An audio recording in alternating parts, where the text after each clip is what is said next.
Pour la première fois dans l'histoire, une femme arbitre a officié un match de la Coupe d'Afrique des Nations. C'est la Rwandaise Salima Khadia Mukasanga.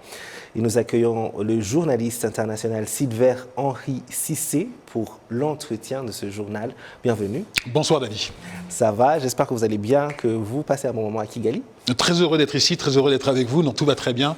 Dès que je suis au Rwanda, dès que je suis à Kigali, je suis en pleine forme. Oui, et nous sommes très contents de vous avoir ici avec nous. Alors, une femme arbitre qui officie un match à la Coupe d'Afrique des Nations, c'est inédit, une première. Quelle est votre réaction ? Ça nous permet de comprendre quelle est l'innovation de l'Afrique. Et aujourd'hui, l'Afrique, une fois de plus, a innové et elle l'a montré à la face du monde. Je voudrais vous parler de Stéphanie Frappart, qui est une amie et qui a été désignée meilleure arbitre féminin en 2020-2021. Stéphanie Frappart, meilleure arbitre au monde féminin en 2020-2021, a arbitré la Super Coupe d'Europe en 2020 qui opposait Chelsea à Liverpool. Elle a arbitré un match de Ligue des Champions qui opposait le Dynamo de Kiev à la Juventus. Mais elle n'a pas arbitré de coupe intercontinentale. En tout cas, sur le terrain central. Elle a été 4e arbitre à la Coupe d'Europe. Elle n'a pas été arbitre centrale. Ce qui s'est passé aujourd'hui est extraordinaire, c'est que nous avons une femme africaine qui, dans un championnat continental, a été arbitre centrale. Ça, c'est la première innovation. Et la CAF avait vraiment fait très très fort parce qu'elle a décidé de réunir un trio arbitral féminin, même un quatuor, puisque l'arbitre qui s'occupait de la VAR était une femme. En cela, c'est une innovation. Ce que je trouve extraordinaire aussi, c'est que à travers le monde, parce que vous savez qu'aujourd'hui avec les réseaux sociaux, une information elle fait le tour de la planète en quelques secondes. À travers le monde, il y a des gens qui ont voulu comprendre qui elle était, d'où elle venait. Donc, qui ont ouvert un livre, qui ont googlisé pour savoir où est le Rwanda, qu'est-ce que le Rwanda, qui est cette jeune femme, ils l'ont fait. Et ensuite, pour terminer, en 3e point, je dirais que ça concrétise le superbe travail que vous avez fait dans ce pays. La volonté de votre président qui a voulu absolument que la place des femmes soit reconnue. Et je voudrais aussi, à travers ce qui se passe aujourd'hui, féliciter quelqu'un qui est extraordinaire. D'ailleurs, elle porte son nom qui le dit très bien. C'est Félicité Roy Malika, qui est la vice-présidente du comité olympique et qui a énormément fait pour le football féminin. Et si aujourd'hui, Moussangana a arbitré ce match en Coupe d'Afrique des Nations, eh bien c'est l'ensemble de ces choses et aussi le travail qu'a fait Félicité il y a plusieurs années qui lui a permis d'être là. Absolument. Et en parlant justement de Coupe d'Afrique des Nations, alors il y a la phase de poule qui se poursuit. Oui.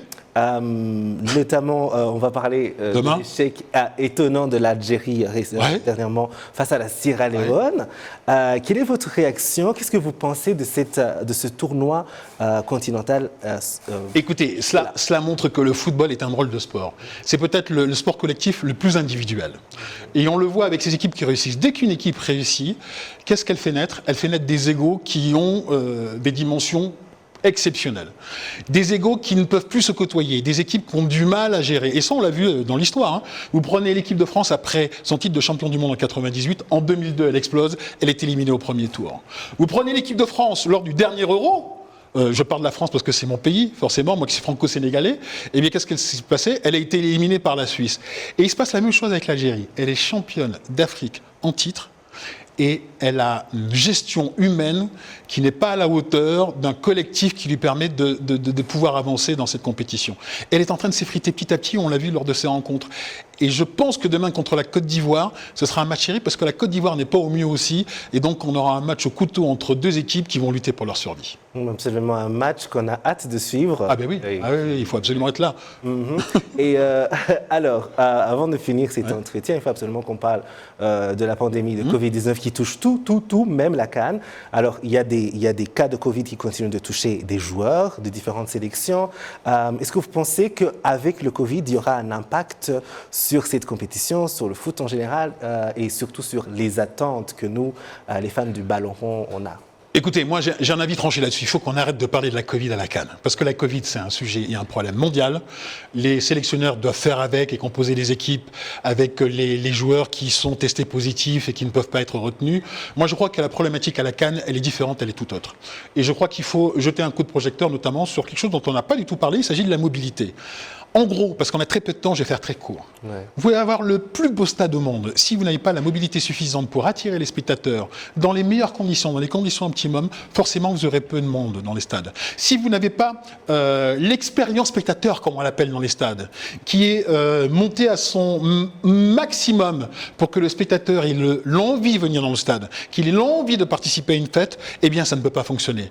Donc ce dont on parle aujourd'hui au Cameroun, c'est pas un problème de Covid, c'est un problème multifactoriel qui fait qu'aujourd'hui les conditions ne sont pas réunies pour que le public puisse venir en masse dans les stades et surtout puisse participer à une fête. Tant qu'on n'aura pas résolu cela, eh bien on ne pourra pas y arriver. Vous savez, il y a 2 ans, j'avais écrit un papier dans Forbes Afrique pour parler notamment de l'intégration du stade dans la cité. Eh bien il faut penser, quand on pense à un stade, à son intégration dans la cité pour que ce stade ne vive pas que le jour du match, mais vive 7 jours sur 7 et si possible même 24 heures sur 24.